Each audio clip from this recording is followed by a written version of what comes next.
Hey, what is going on, guys? RvzStealth here, and in today's video we're going to be breaking down the best champions for every single role for patch 10.7.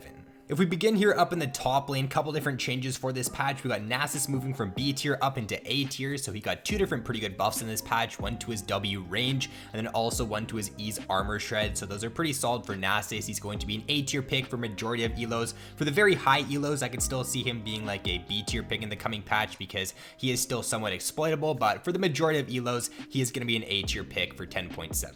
Now for Garen there, he is going to be moving from S tier down into A tier. For the very low elos, I can still see him being an S tier pick in this patch here. He's like an A/S tier pick if I could put him like in between, but the reason why he's dropping down is because his Q's movement speed duration is being reduced from 1.5 seconds down to 1 second in this patch here, so it does make him a lot more easily kiteable in the laning phase. It makes it a lot harder for him to get onto his target. If they have some sort of like a slow or some sort of a disengage ability, it's going to be way easier to kite out Garen now in the laning phase here for 10.7, so he does get a little bit weaker, but overall he's still a pretty decent pick. You can still play him, have success with him in solo queue, so if you've been playing Garen in previous patches, doing well with him, I'd still pick him up here for 10.7.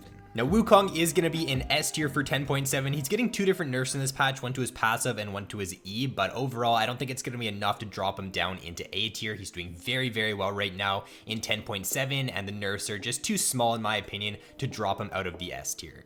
And then one adjustment lower down in the tier list, Aatrox is going to be moving from C tier up into B tier. So with the Death's Dance changes in 10.6, Aatrox is doing a little bit better right now. A lot of players are either going for that as a rush item or a second item on Aatrox, and it's performing a lot better on him here in this patch. So he is going to be moving up due to that indirect change to the item. So overall for top lane in 10.7, I would still be putting pretty high priority on the Wukong pick to either pick him up or to ban him. He's still going to be a very strong pick in the coming patch.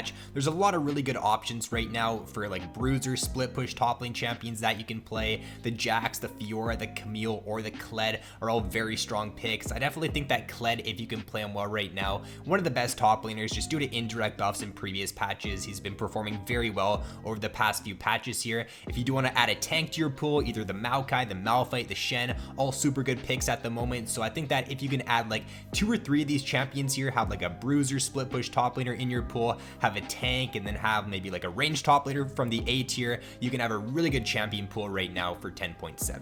Now if we take a look at the jungle here, no real movement for 10.7. We did see a couple different junglers get changes though. Ivern actually got some pretty good buffs. His E damage got increased, Daisy cooldown got reduced. So if there's one jungler that could have made some movement on the tier list, it would be the Ivern pick. It's kind of difficult though to rank Ivern because he's always got a very low pick rate. Nobody plays the champion. Nobody really likes the play style of the champion. He's actually doing very well right now in 10.6 for the players who are playing him. So honestly, I can see him jumping up into S tier for the coming patch here, being like an A/S tier champion. So if you do want to play a very underrated jungle pick who's actually pretty strong pick at the moment in 10.7, then Ivern would be an interesting champion to pick up. Now Xin Zhao did end up getting a buff to his passive. Phase Rush is also getting buffed in this patch here, so Xin Zhao's definitely a pick to watch out for. In my opinion, it's not enough to bump him up into S tier. He's still going to be an A tier pick for this patch, but overall, if you want to add a new jungler to your pool who does get a little bit stronger here in 10.7, then Xin Zhao would be worthwhile to pick up in this patch. And then one more champion that ended up getting some nerfs in this patch for jungle is Nocturne. He ended up getting his MR per level reduced and his HP regen lowered, so that change isn't going to do anything for his placement on the tier list. It does make him a little bit weaker, makes him a bit weaker in AP matchups for sure, but it's not going to drop him down into B tier. So overall for the jungle in 10.7, lots of different picks you can look to play there in the S tier. Lots of really good champions at the moment. I think that for both the top lane and the jungle, the pool is really wide open right now, so you can play a ton of things. You can have really good success with them. If you're looking to add a tank to your pool at the moment, then the Nunu, the Zac, the Warwick, all really strong picks. Same thing with the Trundle there. If you want to play more so of a carry oriented jungler, then you got the Shaco, the Shyvana, the Echo. If you want to play a very strong early game jungler, the Olaf and the Elise are great picks at the moment. So there's definitely a lot of different options here in 10.7, and you can look to have success with a bunch of different picks.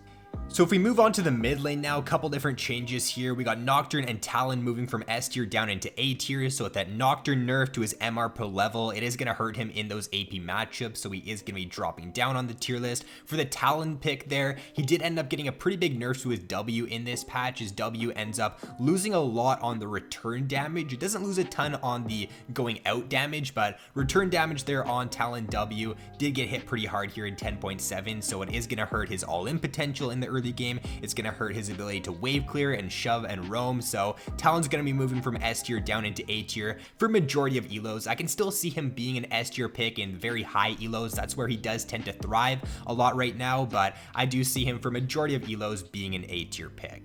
So with those two champions moving out of S tier down into A tier, I'm going to move Cassiopeia up into S tier to replace one of them. Talon was actually one of Cassiopeia's weaker matchups in previous patches as well. So with that matchup getting a little bit easier now for Cassiopeia here in 10.7, it does make her indirectly a little bit stronger. I think Cassiopeia has always been a very solid pick for the past couple patches here. If you know how to pilot the champion well, she can be one of the strongest, if not the strongest picks for solo queue, just because of the amount of consistent DPS you can deal in fights and even the burst damage you can deal with the champion. So overall, if you know how to play a good Cassiopeia, she's a very worthwhile champion to pick up for solo queue. And then for the Garen mid pick, it's been very underrated over the past couple patches. It's been doing very well in solo queue, does very well into a lot of the meta assassin picks. In my opinion, it doesn't really get much weaker here for 10.7 despite the nerfs, because mid lane is a much shorter lane than top lane. You don't have the ability to kite out enemy champions as easily in the mid lane. Also, a lot of mid lane champions don't have super good kiting abilities, or at least the picks he does very well into, like the Katarina, the Fizz, like they don't have abilities that they can kite you out with, so the nerf really doesn't hurt him as much in the mid lane. He also just does very well into those kind of champions like the Fizz or the Katarina, because they tend to do very well against champions who have skill shots to where they can use their Fizz E, for example, or Fizz Q to dodge out on those skill shots. But with the Garen pick, you don't have a single skill shot in your kit. You just run at those champions, you deal guaranteed damage, and they can't really outplay it at all, which makes them a very good pick into those champions.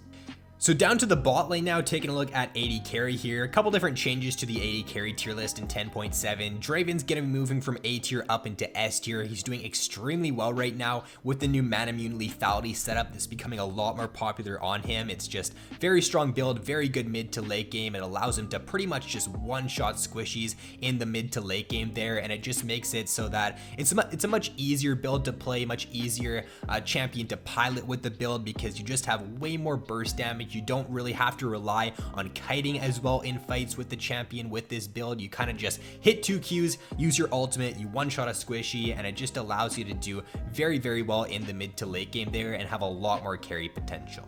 And then for Varus, he's also been doing very well these past few patches with this new lethality setup. You don't go for the Manamune rush as you do on Draven, but you do go for an Umbral Glaive rush into a Yomu's Ghostblade and then an Edge of Night. You just have a very quick early game spike with this build, and for your runes on the champion, you go for Mana Flow, you go for Presence of Mind, you take the Comet there as your keystone, and with those two mana-oriented runes, you really don't run out of mana very often with Varus as much as you would think, so you don't have to go for that tier, you don't have to go for the Manamune, and you just spike very early on with those lethality items. If you can pair Varus up right now with any aggressive support, with any poke support, then you can just have a very strong all-in at level 6. I think Varus is definitely one of the better champions you can play right now to carry with in solo queue as an AD carry, because you can make that first move with the champion, you can be the one to engage. A lot of other AD carries have to rely on their support or rely on their team to make that first move, but with the Varus ultimate there, if you can hit that consistently at level 6, you're gonna find yourself getting a lot of kills and snowballing the early game very hard.